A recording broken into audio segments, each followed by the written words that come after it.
do something different. You add things to your game. But tonight, specifically that you saw that led you to think that was something to work on, or was it just a move you wanted to have in your arsenal? Well, two things. So it's funny. I never, you see a lot of people out there, they're doing their training videos or vlogs and stuff. I don't, show any of my training. I just don't do it. It's none of your guys' business what I'm doing in the gym. But we do have the embedded crew coming out there, and I'll let them film my warm-up. And they're like, dude, you need to let us, film your sparring, because the stuff that you're doing in sparring, you're actually doing in an octagon. And Rick Lee, he'll tell you already in Edmonton, I was practicing throwing people up. I do it all the time in the gym. When I was in the octagon fighting Ray Borg, he's very tough dude. His game is scrambling. That's what he likes to do. And when he was like, I'm out scrambling with DJ, I'm gonna get on top of him. And even when he took me down, I was like, okay, you took me down. Are you gonna pass guard? No.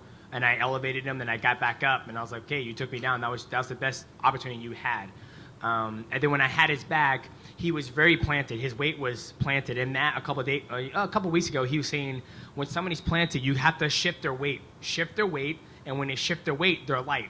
So when I had him, I was kneeing him. I was going to try to kick him in the face, but I knew he was looking for that to try to take me down. So I kneed him, and then I shook his weight. I shifted his weight, and then when he shifted, he went back through an elbow, and I was like, got you. And that's when I threw him up, and then landed an armbar. Yeah. Fuck yeah. Mighty Mouse right here. Hey, congratulations, champ. Thank you. That was incredible to witness. But you lied to me at Media Day. You said you like to play Street Fighter because you can't do those moves in real life, and clearly you were bluffing. What are we going to call that? I don't know. Mighty armbar? I don't know. I was going to say the Mighty Bar, but John Morgan has a good one back there. I'll let him, I don't want to steal his thunder. I'll let him say it. Your pace seemed to increase as the fight went on. At what point did you realize that you were running away with this? Because, once your pace increased, you were basically putting on a clinic. Yeah, there was a long time ago I think it was Pride. Crow Cop, it was his birthday, and he was in the World Grand Prix Championship. And he had that look on his face that nobody's going to take that championship away from him. That's kind of how I felt today. Like, I felt like nobody's going to take this away from me. The weight cut went easy. All my training sessions went easy. I ate as much as I kind of wanted this week. So everything just felt good. And when I got in there was something like when I fight guys who are my size, who are 5'3", 5'5", it's easy to just fight, I guess you can say. But you never know that you're going to win the fight until, the referee pulls you off. I got a lot of footage of you during the open workouts. I witnessed it firsthand, and then, of course, tonight we saw what you did in there. I just can't wrap my head around some of the things that you do. Can you just drop a little bit of wisdom on those angles? Your angles are just unlike anything anyone else does. It's so far ahead of the game. Yeah, obviously I'm not in the sport of, taking concussions and taking blows. That Vienna and Bobby Green fight, amazing fight. But when I'm sitting back there, everybody's like, oh, that's a tough fight, it's a tough fight. I'm like, man, I'm really worried about the concussions they're receiving right now. They're just taking concussions. And I learned my lesson a long time ago when I stood and banged with somebody. Matt goes, you're such an idiot. He goes, that's not your skill set. Your skill set is to be able to move fluidly through the aspect of mixed martial arts. So when I'm in there and I see Ray Borg walking forward, I'm like, okay, he's plotting that front foot. I'm an inside 9. I'm going to pop the jab. Okay, I'm going to move. I'm going to switch to southpaw. I'm going to throw the body kick. And then he wants to catch my kick. So I'll throw it, and he'll catch it. And I make sure I just keep it heavy on his head. So I look at my opponent and see what they're good at, and then I try to take it away from them, and then I look for the submission or the finish. And a caveat to that would be, as the game evolves, a lot of people are moving away from doing a lot of hard sparring. So when you adopted that philosophy that you just spoke of, did you also move away from really intense sparring as well? No, I still, spar pretty intense. I wear 16-ounce gloves, and then my MMA gloves are about 7 ounces. I have big poopy ones. And at AMC, we're really good about not lighting people up on the face. I'm a type of athlete that I don't need to go extremely hard. I'm like, hit me hard, or I need to hit you hard to make sure I'm fight ready in the octagon. But leg kicks, body shots are 100% at AMC, but headshots, nobody know. Go ahead, Ariel. Go ahead. Congratulations. Yes, I'll come on your show Monday. Oh, thank you. Okay, I'll give the mic away. No, I just wanted to ask about the finish. Do you feel, as amazing as it was, one of the greatest subs ever. Do you feel that if you weren't so close to the cage that you would have subbed him sooner, that the cage almost impeded your fall and allowed him to hang around just a little longer? Maybe. I mean, right now my left butt cheek is just shot, literally shot, and I was squeezing. And I remember when I threw him up, I grunted, threw him up, and slammed him. And I remember like shimmy down a little bit, and then squeezing. And he was doing a good job of moving his arm back and forth. And I was trying to get the elbow in place. And then like I squeezed, and he kept on going. I was like, oh my god, like he's not gonna give up. And then I had to resituate the arm, the elbow again on the right spot. And I kept on squeezing and squeezing and squeezing, and then finally I got the right spot, and I was like, okay, I got it. And then that's when he gave up. Did it bother you at all that you were the co-main event? Oh no, I'm not. No. No? Like I said, I had my opportunity in Edmonton to headline that card. Unfortunately, Ray Borg fell sick. I'm grateful that the UFC were able to reschedule me so quick. I love fighting in Las Vegas. The time zone, the food here is amazing. The weight cut was good. And I actually, when I was up in Edmonton, I had an injury that I was going to fight through. And Matt was like, you know what? Like, you need to get that looked at. And I was like, okay, well, we're gonna fight. And after this fight, I'll get it looked at. Then when it got pushed back for another 4 weeks, I was like, great. Now I have to go back into training camp and injured and try to not make it worse. And so it worked out perfect. I felt better this week than I did when I was in Edmonton. What was the injury? I don't know yet. I have to get an MRI. It's weird. Like, I can move fine, but when I sit back on my knees, like if I try to, lay down on my knees or be on my knees and try to take my butt to my heels, just excruciating pain in my right knee. I don't know what it is. I'm gonna get it looked at. I was going to ask Fabricio Werdum what he thought of the submission. What do you think of his submission, considering how good you are on the ground? I think it's very nice submission, but I think 50-50, the performance of the night. Yeah, absolutely, absolutely. Congrats, man, congrats, man. Thank you. Yeah, 100. Yeah. Any other questions?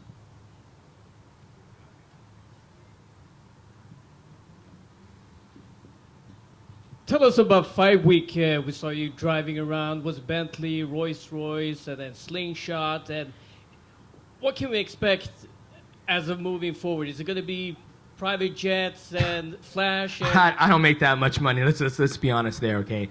No, man, that was just something that first round management did for me. The Bentley, was it a Bentley? Yeah, the Bentley was fun, and it's nice, man. Sometimes when you try to go to the open workouts, you do this. You're always on somebody else's time frame. I heard Tony Ferguson was 30 minutes late to the bus. And I was like, dude, I'm not going to wait 30 minutes for you, dude. So I'm glad that I have my own car service to get me to the open workouts. And then the Slingshot was fun. The Mighty Mobile was something fun to experience. I've always wanted a motorcycle, but I've just been too scared to get on it, I feel more comfortable on 3 wheels instead of 2. Any other questions? God bless your souls.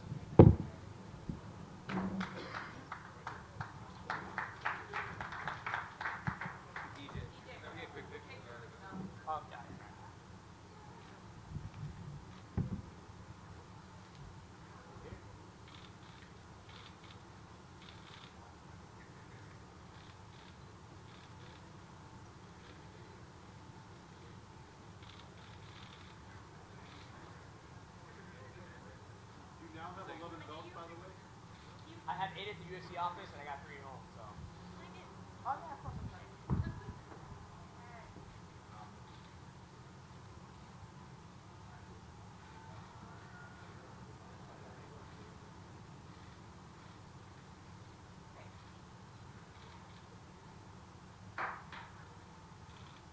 Can't wait to watch Dragon Ball Super tonight.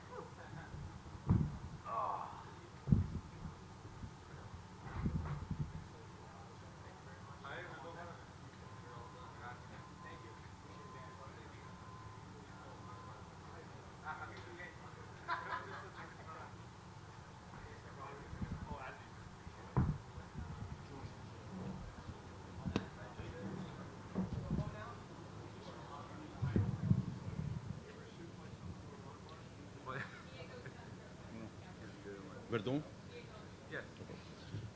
Werdum, o Francis Ngannou, ele falou pra gente durante uma conversa com a imprensa durante o evento. E ele mencionou que ele chegou a se oferecer para te enfrentar. Isso chegou aos seus ouvidos? Você aceitaria? Não, não chegou a meus ouvidos nenhuma proposta do Francis, não. Só do Harry, né? Harry. E eu aceitei imediatamente. A gente teve uma decisão no quarto mesmo ali, que eu estava saindo, vindo para a arena, e a decisão foi muito rápida, né? Eu, o Rafael Cordeiro, meu irmão, o Babalu, todo mundo junto. A gente decidiu que sim, que era muito importante aceitar, mas na verdade a gente fez mais para não deixar o UFC na mão também, né? Para mostrar que a gente é 100% UFC. E era importante para não ter mais uma luta cancelada. Tá. Agora traduz em inglês aí. Não, depois eles falam. Minha última pergunta, ô Fabrício. Você acha que essa luta você chegou a mencionar, pedir uma luta pelo cinturão. Você acha que essa luta te credencia para lutar pelo cinturão? E talvez, de repente, te interessaria lutar, de repente, com o Alistair Overeem ou o Francis Ngannou se um deles se machucasse? Não, a ideia é lutar diretamente pelo cinturão, né? E eu tenho certeza que me credencia por ter aceito essa luta nas 3 últimas horas. Eu tive que trocar o oponente, né? Foi muito rápido. E pela performance que eu tive, que eu falei isso antes, né? Que estava entre eu, o Overeem e o Francis. E eu mostrei, mais uma vez, que eu estou com 100% de condições de lutar pelo cinturão de novo. Então, acho que eu mostrei dentro do octágono. Eu falei pouco fora do octágono, mas ali dentro eu mostrei com a prática.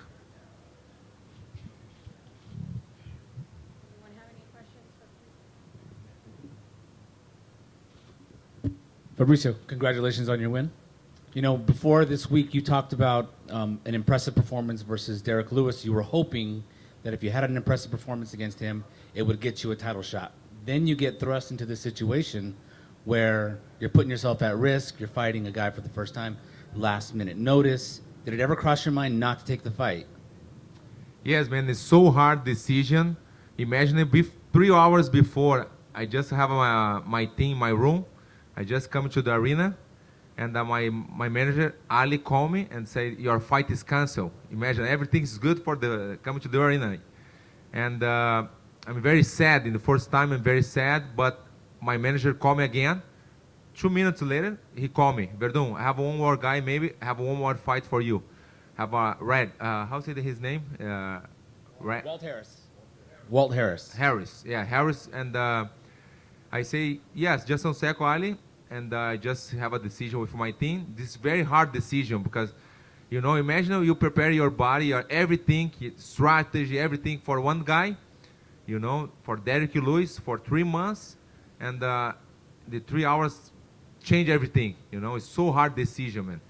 And this guy is southpaw yet. This is very good guy. I say thank you for him for the fight, you know, because I know it's hard for him, the fight for me too. But I show again, I'm waiting for the fight, for the title shot, you know. I think my performance is amazing performance, you know. Like a 1 minute fight, just 1 minute. He don't give me one punch, nothing, zero, you know. Take it down, mount, and take his back and armbar, you know. I think it's perfect fight.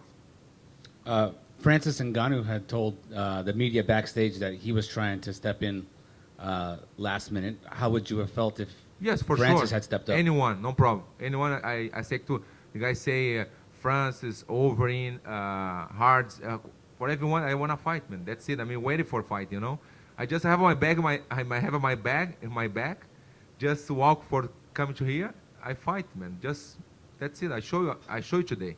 A very impressive performance, obviously. But do you think a win over Walt Harris could propel you back the way, you know, you were hoping Derek Lewis? Say again? Do you really think a win over Walt Harris could propel you back to a shot at Stipe? Yes, for sure, man. 100%. I told you, man. Depend the performance. I think my performance is very well. It's very good performance, and I think the next one I deserve not just for this fight, not just this fight, you know. I think in my whole career, you know, I trained for 20 years, and I think I deserve again. I got two times the belt.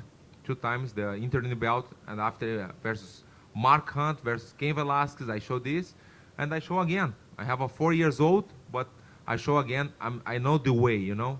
100% I got it again.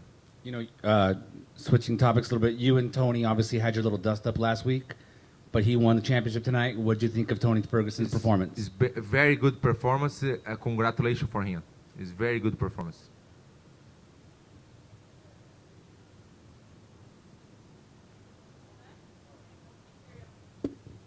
I'm sorry, you may have been asked this, but do you think you really can get Miocic next?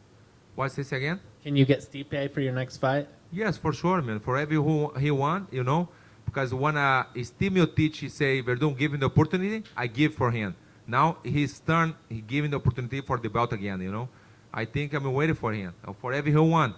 Maybe next week, I'm waiting, man. I'm waiting for the New York, for everyone. Just keep going to training. I come back to Los Angeles tomorrow with my family.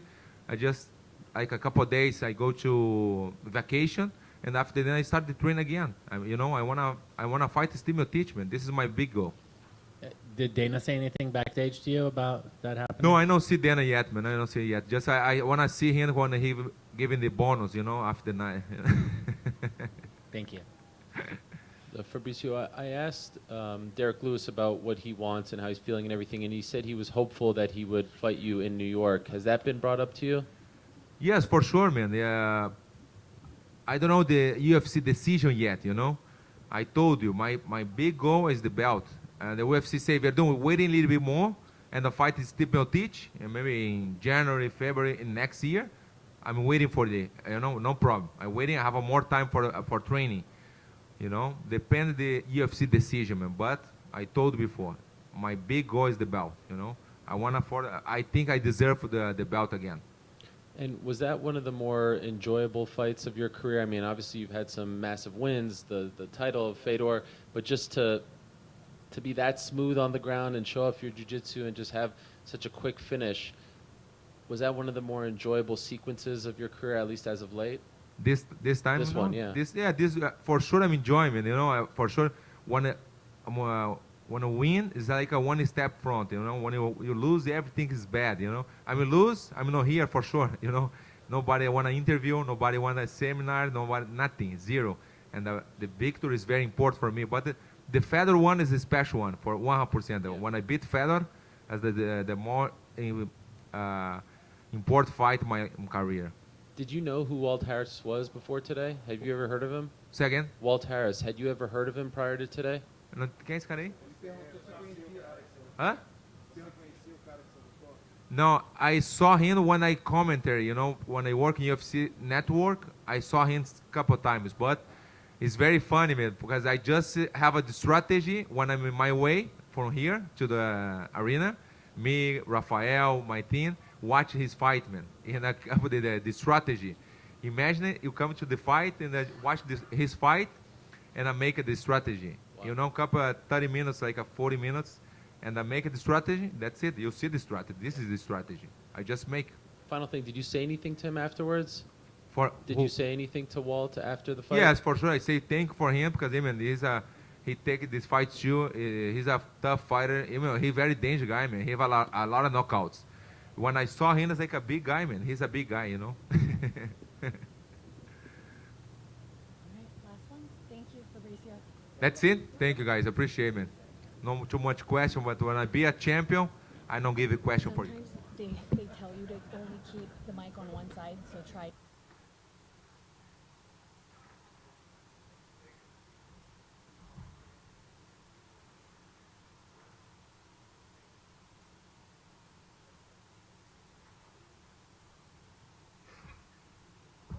No? Ray?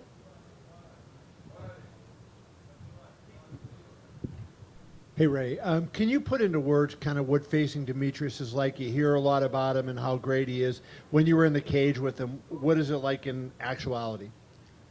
You know, he's good. He's where he's at for a reason, and you know, sharing the octagon with him was something I can definitely put in my back pocket to learn from. You know, obviously I wasn't on the receiving end of the win. Things didn't go the way I had planned them to. I got away from my game plan a little bit, but you know, he's very knowledgeable, and that's something that he has that a lot of fighters don't. How shocked were you by the throw and then the armbar? And can you talk us through, from your standpoint, what you recall of that move? You know, in the moment, I thought I was on the ground before. I thought he was just gonna throw me. I was gonna get ready to move and scramble. I thought I was on the ground before he hit that armbar. He hit the armbar, I guess, midair. It was sneaky. Like I said earlier, I laughed at him a couple times during the fight just because he pulled off some sneaky shit, and I just thought it was pretty cool myself. But you know, it wasn't cool to be on the receiving end of it, but it is what it is. Did you feel like you fought well? You said you had, a couple mistakes, but it seemed to me like, you raised your game a little bit from what you've been before, and that maybe most of the guys in the top 10 or top 5 you would beat tonight except for him. You know, it was definitely not the performance that I wanted at all. And I don't mean that just because I didn't win. I mean because I didn't implement the things that my coaches wanted me to. I should have gone a different route, and I think if I would have went that route, it would have been a little bit better for me, and it would have, played into my favor. But, I'm 24 years old. What can I say? Fight for a world title against what you guys call the pound-for-pound greatest. So all I'm going to do is just learn. Right here, Ray. Great fight, buddy. Sorry about the outcomes. Great fight. Thank you. After the open workouts, you told us that you and your coaches had assessed some opportunities that you could exploit in Mighty Mouse's game. Now that the fight is over and done with, and you've been in there with him, can you reveal some of those things that y'all saw?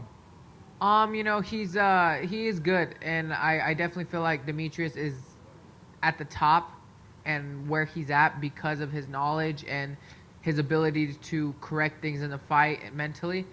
And but we've seen some things on the feet where he doesn't bail very good. He's real chin high. He's been dropped more and more recently, and that's something we were going to try to capitalize on. But I shifted the fight a different direction and didn't stick to the game plan. Okay, and last question. Again, at the open workouts, you displayed a lot of submissions from the back you were working on, and also you displayed some really great kicks, and you didn't really get a chance to implement any of that stuff. Is that what you mean when you say that you didn't work the game plan? Yeah, my game plan was, to more or less go with the flow, but I definitely felt like I could have outboxed him, outstruck him, and in that department, I should have, just believed in my hands and just let him fly. But, unfortunately, age was not on my side tonight, and I just need to learn more. Ray, you talk about learning more, and in watching the fight, it just seems sometimes like DJ is 2-3 steps ahead, and that's not to say anything bad of your skills, but DJ's obviously on this level where he's stringing things together. Can you just talk about dealing with his transitions and how difficult that was? I felt like fighting DJ was fighting my future self, in a sense. I mean, if you guys look at all my fights, I'm always 2 steps ahead of people. I'm always 3 steps ahead of people. I'm always being sneaky with, submissions. And I truly felt like I just fought a future version of myself. He's had time in this game. He's had the ability to learn how to control himself in there. And, it was a little bit of shock to me to be out scrambled and, out positioned.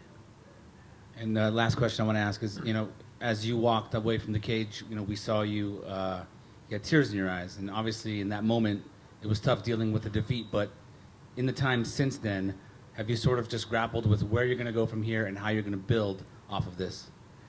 A good buddy told me, like with crying after a loss and crying, they always say, don't cry, keep your head up and things like that. And, everybody made memes and, talk shit about Daniel Cormier when he was crying on public television. But what you guys don't realize is what we go through to get to this point, what we sacrifice to get to this point. And when you want it so bad and you don't get it, it's heartbreaking, My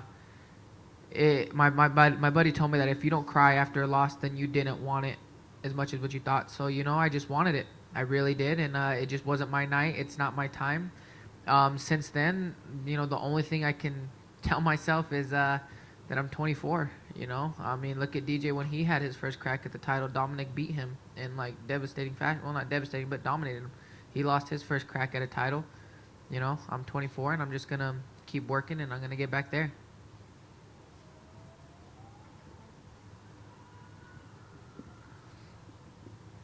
Ray, have you ever seen that kind of submission? Has anyone ever tried that on you before?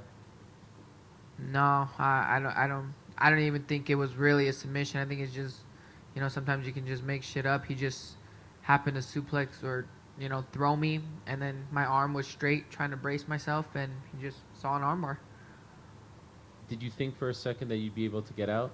I really did. I thought I was about to scramble out of it. He had good control of it. He was moving it real well. I felt like I was seconds from getting out of it and scrambling, and then I turned one way when I should have turned the other, and got stuck. Now that you've actually fought him, was he better than you thought he would be? Yeah, well, I mean, we always knew he was good, but it's one thing to be in there with him and just watching him. I've fucking watched Demetrius Johnson since I was like 13 years old. I mean, I know what he's capable of, and I know how good he is, but sometimes in the sport, just trying to skip steps, and we try to skip some steps tonight, and now we just gotta work our way back and keep moving forward. Are you going to stay at 125?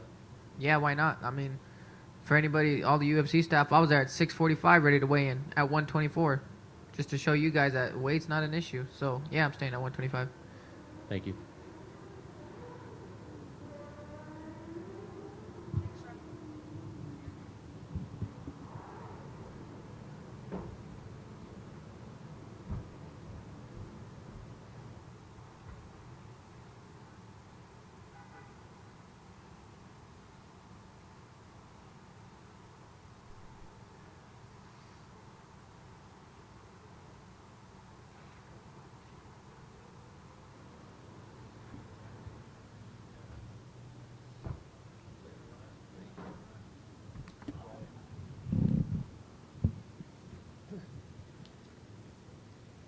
Hey, Kevin. First of all, can you assess your emotions after the fight? I know you had built yourself up to such a peak, and then to have it end the way it did, like how much does that hurt you? Yeah, I'm devastated. I mean, I feel like I worked my ass off for this fight. I stepped up when no one else would, and I took a big risk tonight, and just didn't go my way. But I'm gonna come back, and I'm gonna come back stronger. How much did How much did the struggle to make the weight affect you in the cage tonight? Yeah, I feel like that was a huge factor. The staph infection really didn't help. I've been fighting it for about a week now, and it didn't make the weight cut no easier. So, like I said, I'm sitting here now about 185 pounds, a little too big for the weight class now. I've been fighting at this weight class since I started MMA at 17, so it's about time for me to go up. I'm, getting stronger and bigger. So, I don't know. I mean, maybe that played a factor, but regardless, Tony Ferguson was the better fighter tonight. I said it before. I thought he was the toughest fight in this division. I tried to step up, and what can I do? And when you got out of the armbar there, did you feel like you had a chance to break free of him a second, or did how quickly he got that triangle on you? But did you feel like you ever had a chance to escape after you got out of the armbar? Yeah, the armbar wasn't the problem. I kind of underestimated his bottom work. It was the elbows more than anything. I mean, look at my face. It's not from the, So I underestimated his work from the bottom. He did a great job, and once the triangle was on, it was. Right here, Motown. The worst thing that a fighter can experience on the day of weigh-ins is to step on the scale, to be told that you have to come back and lose a pound. We waited around, to see what was going to happen in that next hour. What did happen behind the scenes? How did y'all get that other pound off? The weight cut was what it was. I wasn't gonna let down the whole show, let down everybody. I was gonna make the weight, even if I had to cut my foot off or something. I said it before. It damn near killed me, and I just had to do what I had to do. I got a job to do. I'm a professional. I'm gonna come out here, no matter how bad it hurts, no matter what. I'm gonna go out there, and I feel like I put my best performance on tonight. By the third round, it just was too much for me. Well, I think now is a great time to speak about it. And everybody agrees. Every fighter I've ever spoken to agrees, and I've heard you talk about it many times. A 165-pound division is needed, but that's another conversation. My last question: at the end of round one, you seemed pretty close to stopping it. Did you feel as though, did your killer instinct kick in? Did you feel as though you had the win, or did you maybe get overzealous, you think? A little bit, but with Tony, he's a dog. I said it before the fight. He's definitely been the toughest fight in this division. He's a rightful champion. I tried to make it a dog fight with him. I tried to let him know it's going to be a fight. At the end of the first, you got to put that man out. There's no quit in him.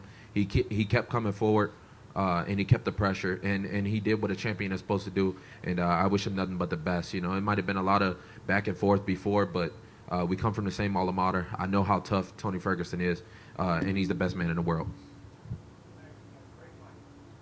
Anyone else?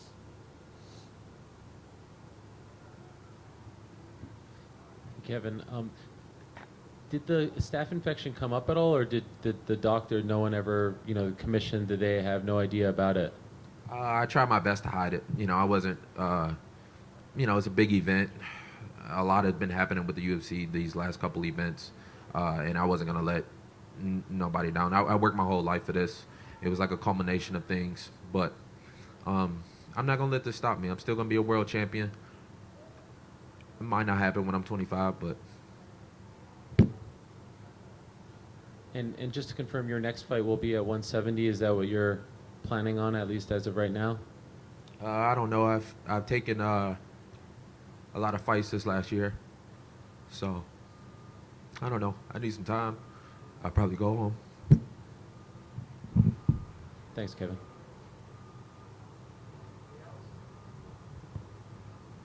So, Kevin, with all respect, staph infection or not, do you feel like you lost a little bit of that fight on the scales? That 155 is just not a good look anymore? You can say what you want, but Tony Ferguson was the better man tonight. Like I said, I underestimated his bottom work and that pace, the pressure. What can I say? He was the better man, and he caught me. He caught me with the elbows from the bottom, and then he caught me with the triangle. So like other guys, like Cerrone moving up from 155, like Dos Anjos, we might see you at 170, 2018? Yeah, I think so. I think it's definitely time for a 165-pound weight class. There's so many guys at 155 and so many guys at 170. I feel like they can really do 165 and 175. As you can see, I'm about 10 pounds bigger than Tony Ferguson anyway, just naturally. I think it's definitely a time for a 165-pound weight class, and that's what I'm going to push for. But right now, I just need some time. I've taken 4 fights in these last 12 months, so it's about time.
I got the blue corner first.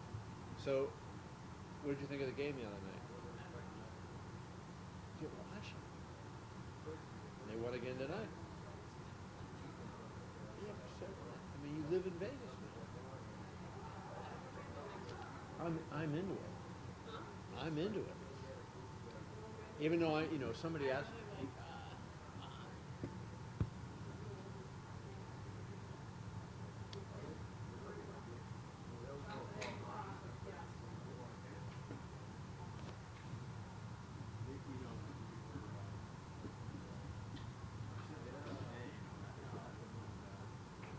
What day were you?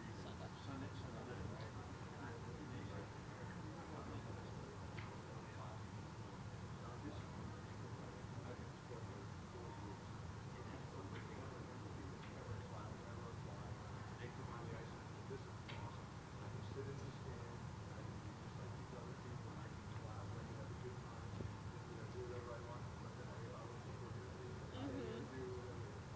That's cool. No, they won. They won last night. And they won tonight. They were one. They were down 1-0 tonight. Like 2 years ago.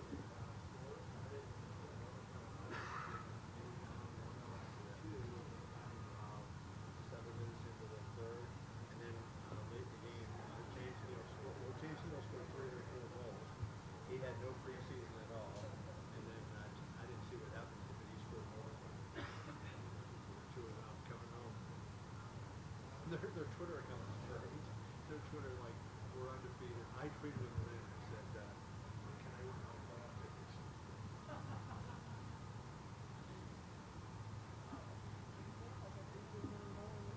Franchise history, he does. They were ripping the Coyotes. The Twitter account. You should see it. I couldn't believe it. I mean, yeah, they were like, okay, so Coyotes are dogs, but they're going, these guys are a bunch of dogs. Whatever on this team, meaning the Coyotes. They were guys ripping them, yeah. And there was one during the preseason when they were doing tweets like about meet our players, and so they said Shipachyov, who's a Russian guy, they said they're paying him $4.5 million. He sent them money. It was shocking. Yeah, he was a first-round pick. But he was good the first 2 games. I think he'll be back. Yeah. Oh yeah, he was really good the first game and pretty good the second game. I think there was a lot of thought he was going to be on the #1 power play. Yeah.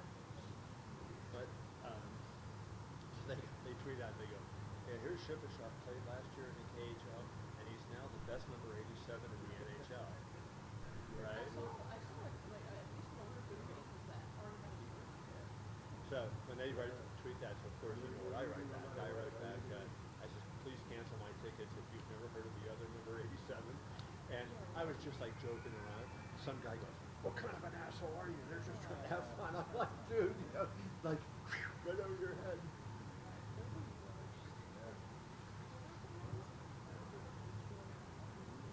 Right.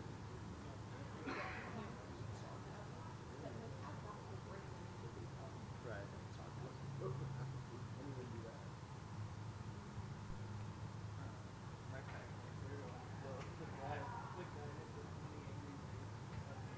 Yeah. Yeah.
What's up, guys? Mr. White. Yes. Hi. The gate was 678,000. There were 10,638 people in attendance. Fight of the night, Veneta and Green. And performance of the night went to John Moraga and Demetrius Johnson.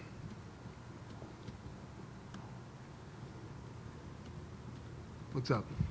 I want to ask you, first of all, your emotion about the night. You know, it was a great opening that you guys did, and your speech was obviously very good.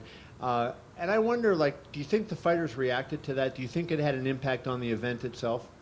Well, I had a meeting with them. You know, we always have a fighter meeting after the weigh-ins, and I kind of walked them through what tonight was about. And what I really loved, too, is some of the guys were calling asking if they could walk with Nevada flags and stuff like that. The fighters were definitely into it. And you know, with all the shit that's going on in this country right now, I appreciate it that they did. You know, I don't tell anybody what to do or when it comes to political views or any of that type of stuff. Unless it's your music, I'll tell you, can't walk to that song or something like that. But other than that, no. So yeah, I was proud of the guys, and I appreciated it. What was your thought process on going ahead with the event as opposed to saying it's not time to have an event like this this close to such an event? It's always time. It's always time to have an event. You can't let a coward determine, you know, how everybody else is going to live their life. This type of stuff is happening all over the world now. This is the world we live in, and you just can't back down to this kind of stuff. This thing is so crazy and so weird. It's been driving me nuts for you know, the entire week. You know, no motive, nothing makes sense. You know, the guy's 64 years old and carried all this stuff up there and did it. You know, Tom Petty just died at 66, and this was a guy fucking superhuman 64-year-old. It's just crazy.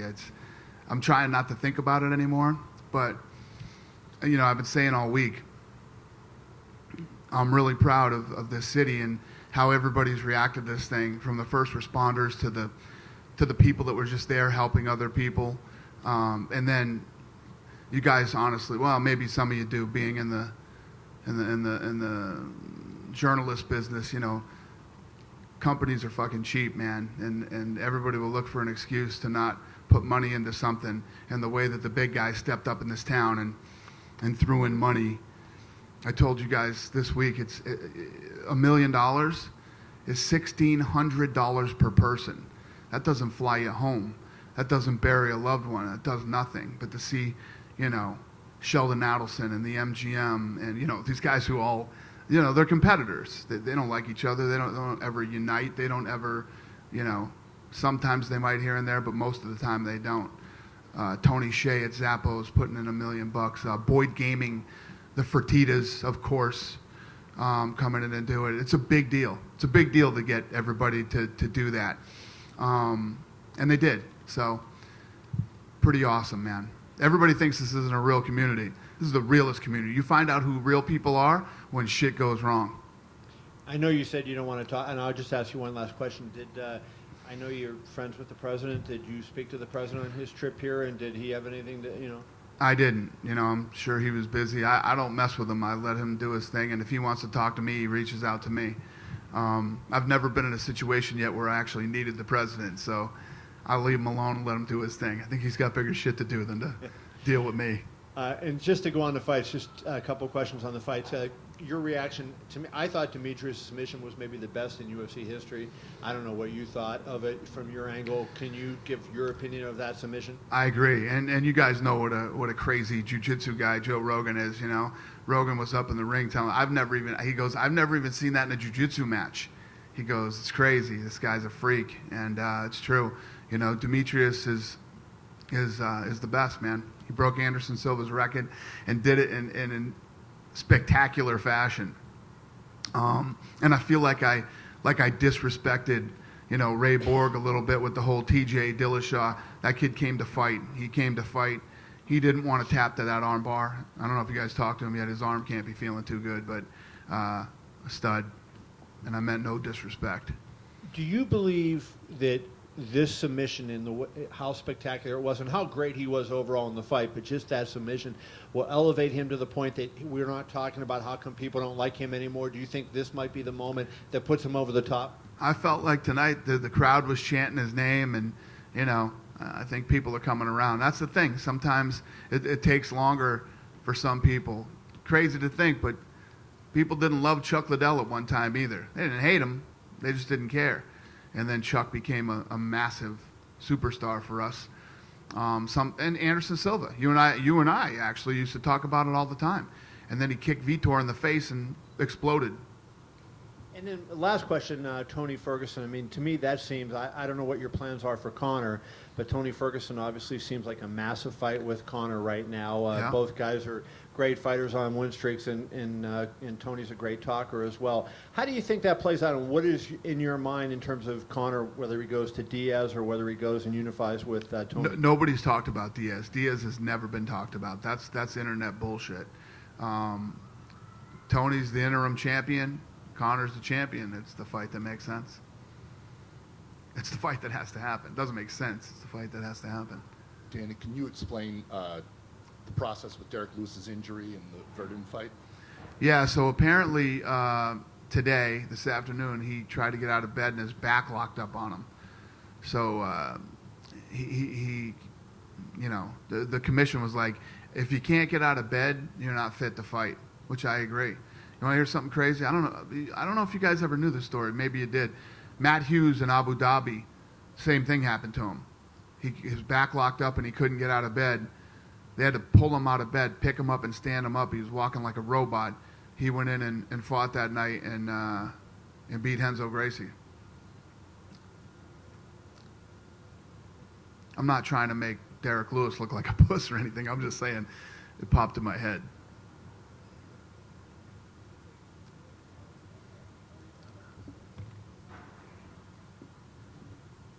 Dana, we just, excuse me, sorry.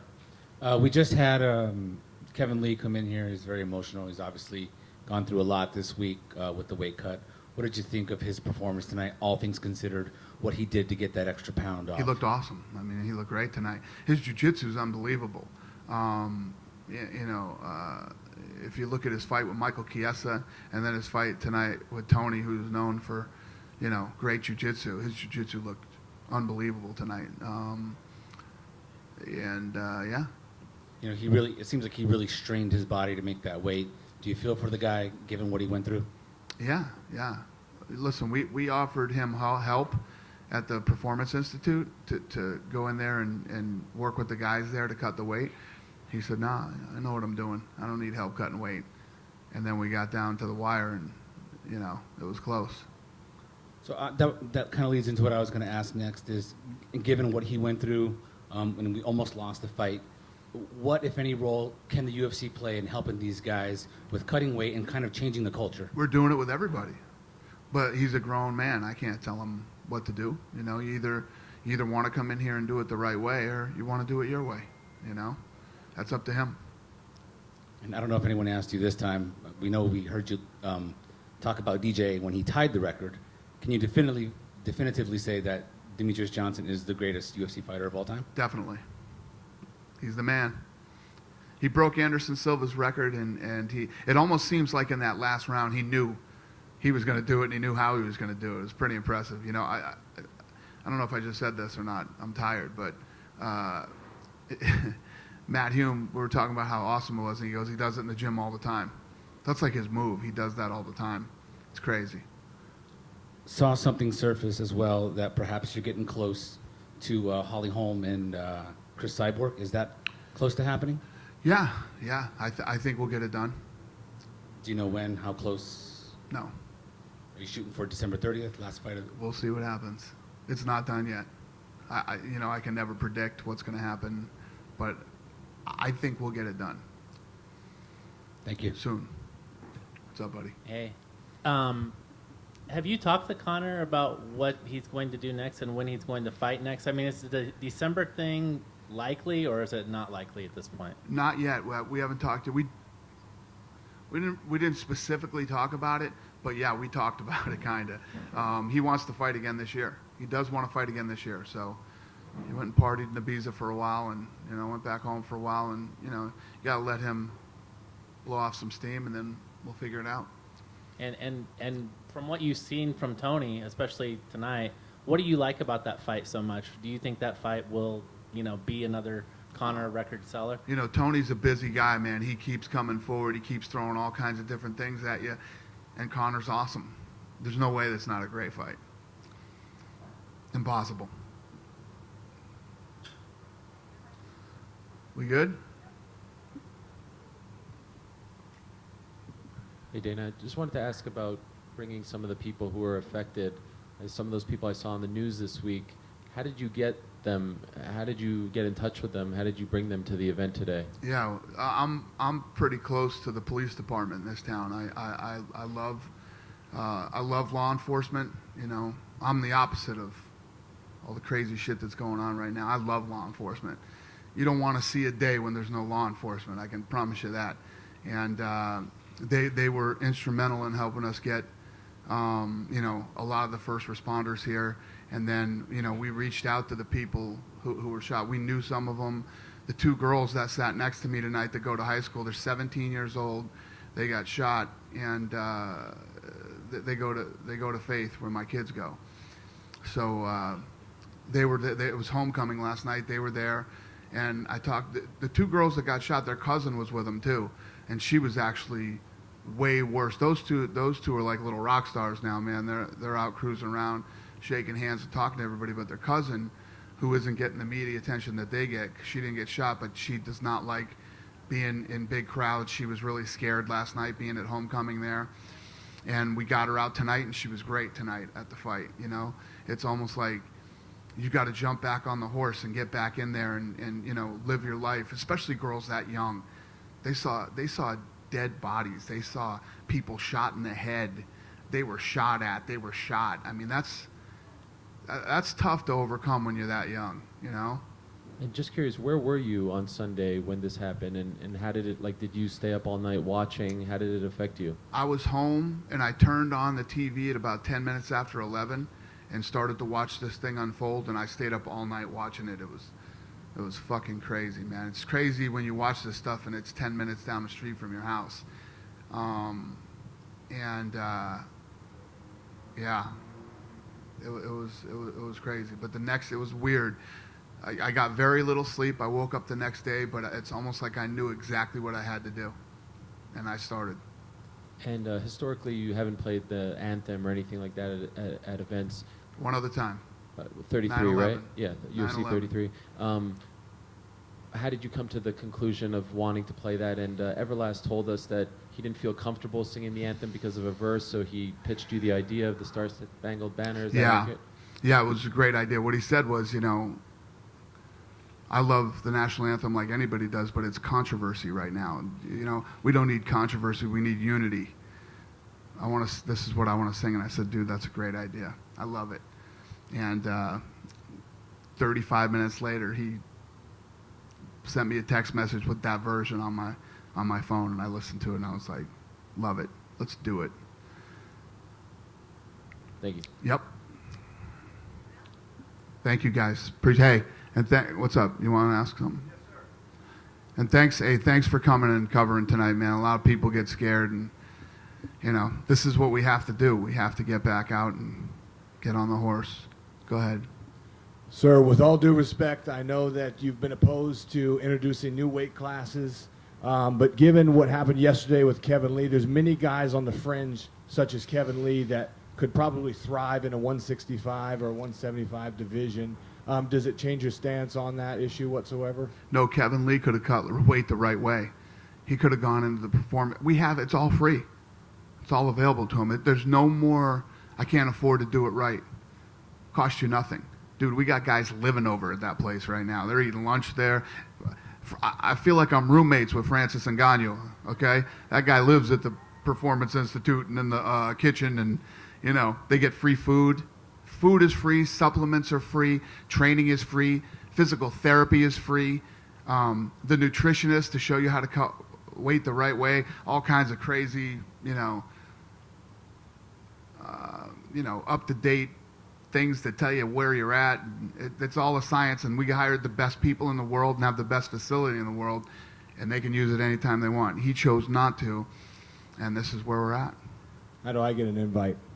But even with, we've seen an unprecedented number of interim titles in the last few years, and sometimes they, they're success stories like in the featherweight division or the heavyweight division in the past. But right now, we have 2 belts in the lightweight division, and I understand what you're trying to do is unify them, and that's obviously what we all want. But historically, with Conor, I mean, it seems more likely that, that if this was a 165 title, it would get defended before the 155 gets unified. If there was a 165-pound belt, it would be what? Say that again? So I understand the reason you're opposed to it. You don't want a situation like boxing where it's convoluted, you have too many belts. But right now in the lightweight division, you have 2 belts.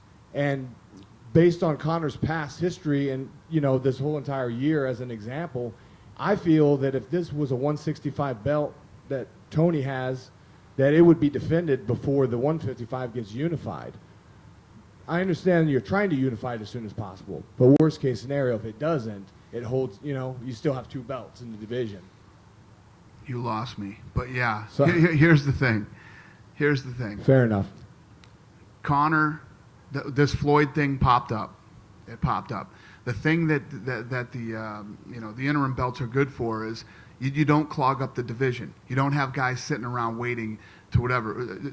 Tony deserved it. Tony and Khabib deserved to fight for that belt, right?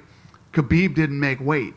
So when crazy shit like this happens that you don't plan for, you have to still give the kid the opportunity. Tony accepted the fight, and now we have an interim champion. There's no question now who gets the shot at Conor. It's pretty definitive, because you can have all these questions about, oh, this Khabib should get it. Oh, this guy should get it. Kevin Lee should get it. There ain't no questions now. Tony Ferguson won in a great fight, fair and square. It's pretty simple. Thank you.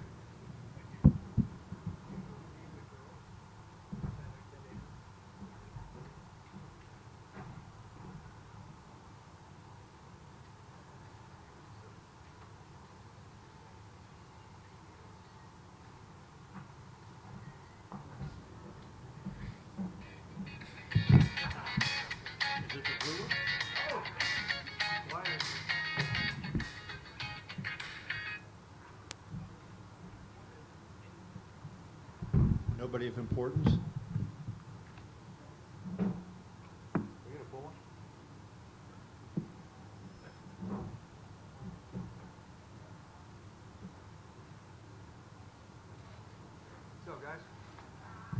Congratulations, Tony, on your win. Thank you. Thank you, man. A couple things I wanted to ask about. First of all, were you in any trouble at the end of the first round? No, I was hard to see out of my right eye. Kept really composed. I knew I had to weather the storm. I knew I had enough mental toughness. If he was going to take me down, that was going to be his try to finish. He wasn't going to knock me out. So, no. And was it tough for you? You talked earlier in the week about, with all that went on in Las Vegas, that it was, you were surprised the fight still went on. When you got here tonight, was that on your mind, or were you able to blank your mind out, and were you able to compete without having, thoughts in your head? I carried it with me.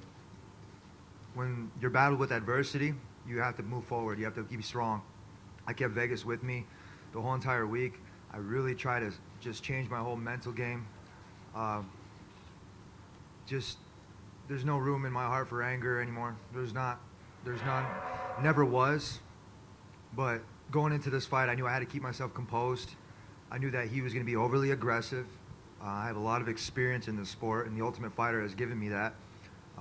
I knew that he was just going to waste so much energy, especially what he did in the weigh-in. So what I did was I just weathered the storm. I knew he was going to go. I felt his shots start to lessen with strength. As we were pinned up against the cage, I was pulling on his head and pulling his neck down. It's something I use in jiu-jitsu to take the gas tank away from my opponents. And he wasn't throwing any shots, and when his shots started to throw, they were just hitting like hitting a beach ball. So I already knew that. With that being said, I knew that he was going to put a lot of pressure, and be within my submission link. I don't just have a Darce. I got plenty in my arsenal. You guys talked a lot. What was he saying to you? I mean, especially even in the third round there, he was chirping at you. We were having fun, man. It was just out there. I wanted to piss him off. I'm the matador. He's the bull. I slapped him on the ass, and he came forward just like I wanted him to. I kept really composed, and I kept him really rangy. And when his takedowns weren't as strong, I knew that if he was going to pin me against the cage, that's when he was going to have his best shot. But when he did, I jumped immediately in the guard. I said, screw this. We're going to finish this right now. And then to talk about, Dana said before you got in here, I don't know if you had a chance to talk to him, but he thinks the next fight is you versus Conor, and that he said he hadn't talked to Diaz. So you're looking at that. That seems to me, with the way you're on a big roll and the way you fight and the way you talk and the way he does that could be a massive fight. Is that something that you look forward to, getting in one of those fights where now it's going to be like not just MMA media, but you might bring in the outside media and have a bigger event than maybe what you've ever had before? I was saving my good material for him. Literally. I mean, honestly, I didn't want to say anything against Kevin Lee. He didn't deserve to be up here, but he showed that tonight. He was the only game opponent that wanted to sign a dotted line. He made the weight. Everybody was panicking when he didn't even make weight. Everybody was telling me, Tony, are you worried? Are you worried? Are you worried? Absolutely not. We come from the same background. I knew he was going to make weight. So if Conor's next, no matter what, if he doesn't want to defend it, then whatever. I don't care. I'm here right now. I just won this belt. I'm fresh. I don't have any injuries. I'm ready to go back to the drawing board on Monday.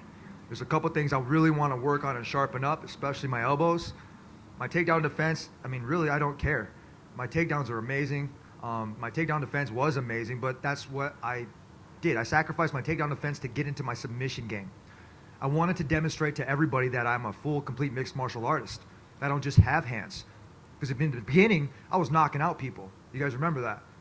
And then I learned Muay Thai, and then I learned Jiu-Jitsu. And I just learned how to put it all together. You don't have to take so many shots like I did in the first one, but you might sometimes give one to take two, or take one to give two. And then just my last question for you, Tony, is looking ahead to a fight against McGregor. He's a guy that's a really good counterpuncher, and but he has some good things going for you. How do you break that matchup down? Do you feel like the matchup favors you, or do you think it's kind of even and it's going to be who's on top of his game that night? I'll ankle pick him, no problem. I'll set him on his ass, and everybody's the same size on the ground.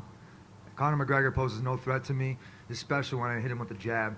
He's going to be running away like Katsunori Kakuno did, and I'll chase after his ass like a cornerback, and I'll slam him to the ground, and I'll finish him with a Darce choke or any kind of choke of my please.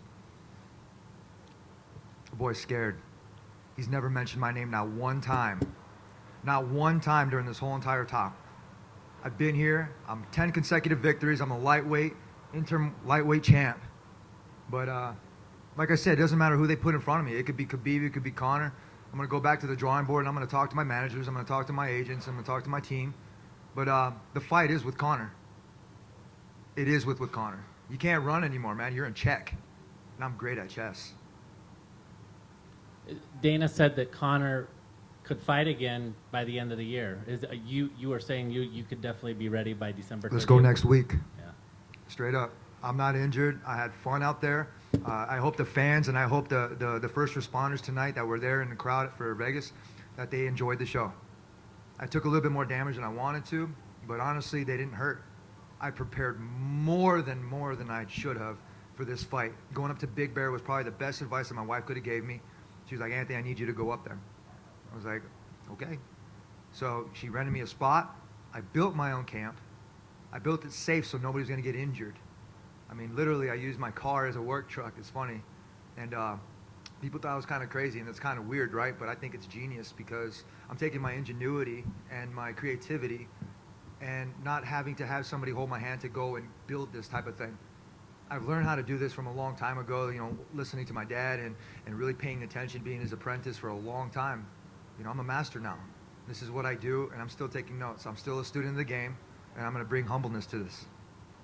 The fact that Conor has not mentioned your name, like you said, does it give you any alarm that he's going to try to go somewhere else? Or do you feel, like you said, that you do have him pinned in now? I don't care. Like, this is chess, man. This is check. It's going to be checkmate soon. He's got nowhere else to run. Literally, he's running out of time. He needs to defend or vacate. If he doesn't vacate, he needs to defend it. But I'm going to tell you what. Just set it down, Conor, and just fucking walk away. Nobody will get hurt.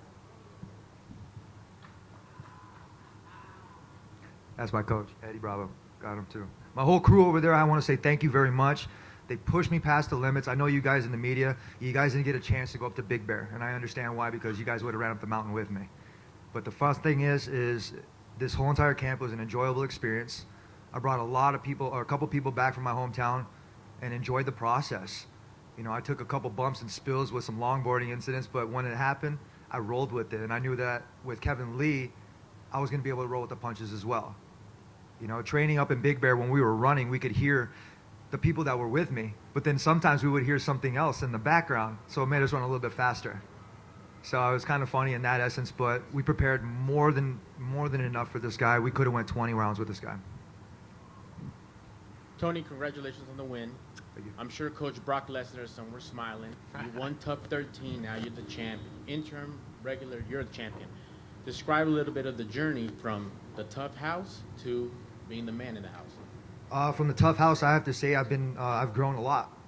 I definitely have grown a lot. I have to say that a lot of the experience that I have had in the Ultimate Fighter has gotten me to this. You know, being a knucklehead in that house to where I'm at now, to being a father, being married with 2 pain-in-the-ass dogs, and you know, and remodeling my house and doing these kind of things. It's an opportunity for me to grow as a person and as a human being. So for myself and on behalf of my family, my team, I want to say thank you to all my fans out there. I want to say thank you guys to everybody who bought the pay-per-view. I hope you guys had a hell of a show, and the next one's going to be even better. Straight up. Next question. Hey Tony, congratulations. It's been fascinating to just watch your personality and your character over the last few days. It genuinely feels like you're a different person, and you're just a lot more, I don't know, maybe at peace with who you are and comfortable with showing us who you are. Is that all, like if Sunday doesn't happen, are you different? It just feels like you've completely, I don't know, embraced, you're a unique guy, and it seems like you're just having a lot of fun, and you've been smiling all week, and we haven't really seen that side of you usually on Fight Week. Is that just as a result of Sunday? My coach, Coach Billy, he tells me, smile, Tony. If you guys heard it in the corner, he was telling me, you can't fight aggressive, and you can train aggressive. You can take everything and you can hone it in, you can zero it in. It's like when I take that chaos, I mold it to how I want it to be. I took all the chaos from this week, and I didn't want to bring negativity into it. This town had so much negativity already, I needed to do something different for myself, to demonstrate that I wasn't going to let anything get to me, and not let anything get to the people. People are still hurting, man. There's a lot of things going on in this world that you can worry about besides being pissed off and angry and trying to use that aggressiveness inside that octagon. For myself, it's completely different. I have a 1-year-old that's going to be 2 soon, and for me, I want to demonstrate the best kind of a person that I can be. Not for you guys. I can give 2 shits for you guys. I do it for my kid. I do it for my family. Why? Because they deserve it. You guys deserve it too. In essence, honestly, I have fun with it. And like I said, it's a growing up process, man. We all make mistakes and we all grow from it. But right now, I'm the champ. I'm here to defend this thing, and I'm here to go after the real belt. I'm not going anywhere, but I'm going to be humble in this whole entire thing, and I'm going to demonstrate to the younger generation that they don't have to talk shit in order to get their things done. I got 10 consecutive victories. I hold a lightweight consecutive victory thing, and I'm aiming for that Hall of Fame spot. Looking at the big picture, not the small one. Kevin, it's a marathon, not a sprint. Yes, sir. Kevin mentioned that he had a staph infection and he sort of hid it from the officials. Do you have any issues with that? How can you hide that thing? Literally, it was like a target on his chest. It gave me a perfect essence to fight and aim for it. I really don't care. I mean, honestly, we're going to make things happen whether or not we like it or not, regardless what happens to our bodies. Even if I stubbed my toe and I broke it, I'd still show up and fight. I would always show up and fight. I will always bring the game, and I will always bring 110% no matter what, because that's what I do and that's what I know. I don't know anything different besides bringing this shit. And whoever's going to step in front of me is going to have their hands full. And regardless if I win or lose, I will walk away a champion no matter what, because I know how to do that. I know how to win, and I know how to lose and bounce back. And last thing, now that you won the interim belt, have you moved on from Khabib? Are you not interested anymore in that since it's been such a roller coaster, or do you still want to fight him? I don't know. You should ask him that. I think he's pissed off at the fact that he couldn't demonstrate his techniques inside that octagon. I just saw Ali Abdelaziz backstage. I shook his hand. It was awesome. Even talked to Werdum, and before, after the Dana speech, I was like, hey, Werdum, good luck. I opened my hand like this, and he shook my hand. He said, "Hey," and I looked at him, and I took my glasses off, and I said, "I'm a big fan still." Because from the Ultimate Fighter, when I went to the house and I came back from medicals, he was the first big UFC person that I saw. And I was telling me, I was like, man, I don't have a real big mixed martial arts coach. I'm looking for that next step in my evolution as far as a fighter and as a person. So when I said that, I think there was a connection there and we really meant it. So regardless, I'm a man. I have a backbone. I know what's up. But I'm not going to let anything affect me anymore. Absolutely not. I'm a man, and I'm growing, and this isn't what it's about. What it's about is about giving it your all, your peace, and finding that peace, and I'm finding it. Not sure if you saw, but Khabib tweeted you, congratulating you, and called you the real champion. That's awesome, dude. I mean, honestly, that's great.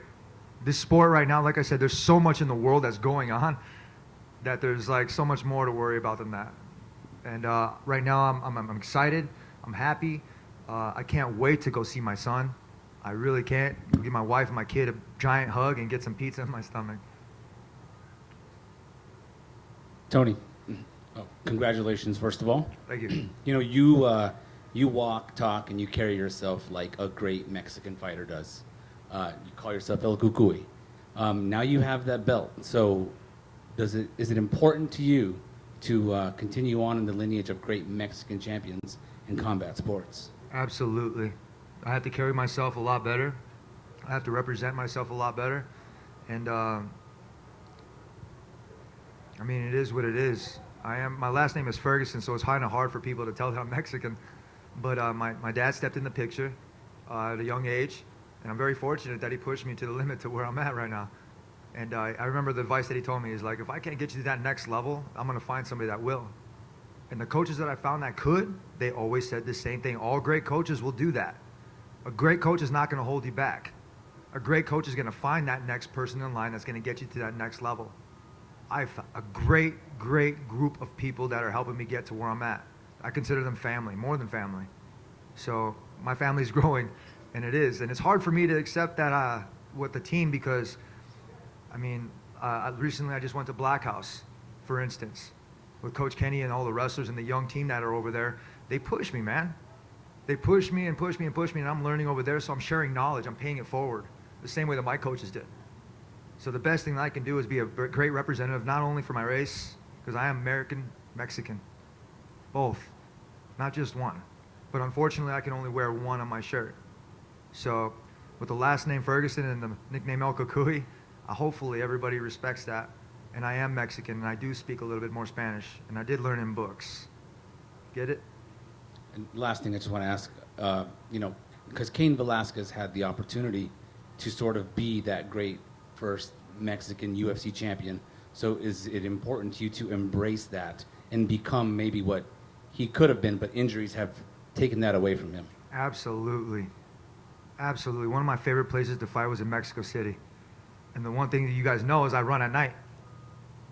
When I'm running at night, when I was over in Mexico City, I could see like the streets are clean, man. Like the people in Mexico take so much pride in everything, and I'm very proud. I hold that to me. I always say that I have like the Aztec blood. Yo tengo la sangre de Azteca. Yo tengo una idea muy fuerte. Y yo estoy listo para todos los peleadores en esta división. Los tienes un problema. El problema está. El nombre es El Cucuy. Gracias. De nada. Tony, there was a lot of trash talking between you and Kevin Lee all week and before. What did you say to him immediately after the loss? I saw you went as he was crouched down. Keep your head up, kid. It's the same thing. I know, like, we got to sell this fight and we got to do what we got to do, but we're men inside that octagon, man. Did you guys have fun? Did you guys enjoy the fight? Raise your hands if you enjoyed the fight. You didn't enjoy it? Thank you very much. I hope you did. Because you know what? What we did inside there is we bled for everybody. We went in there, we gave everybody a show. I mean, for the events that happened this week, we did our best to focus. And you know what? And sometimes you have to create an enemy to beat an enemy. I did that inside the house. I was young and dumb once, but you grow from it. And Did you happen to see Demetrius Johnson's submission? I did not. I didn't watch any of the fights. I was so zoned in my fight. I was turned away from the whole entire TV. I told him to turn it down. That's how in tuned I was. I was in the zone. You guys look at my Instagram. There's a picture when I'm pointing at the octagon. And I said, don't let me get in my zone. I was in my zone the whole entire time from the weigh-ins. I talked to Daniel kind of like outside. I was like, man, this kid's going to do an adrenaline dump. You better save some of that energy for tomorrow. I know I'm very experienced inside there, and Demetrius is very experienced, and I knew he was going to take it. And I'm glad that he did it, and I'm glad he broke the record. Thank you. Os.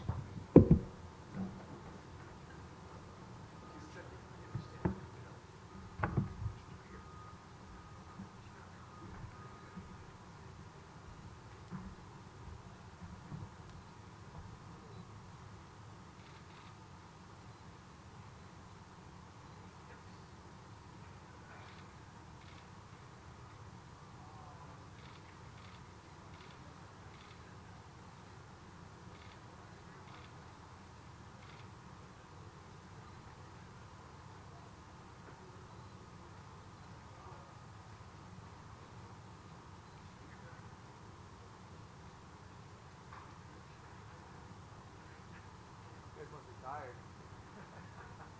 I'm out of here. Thank you guys.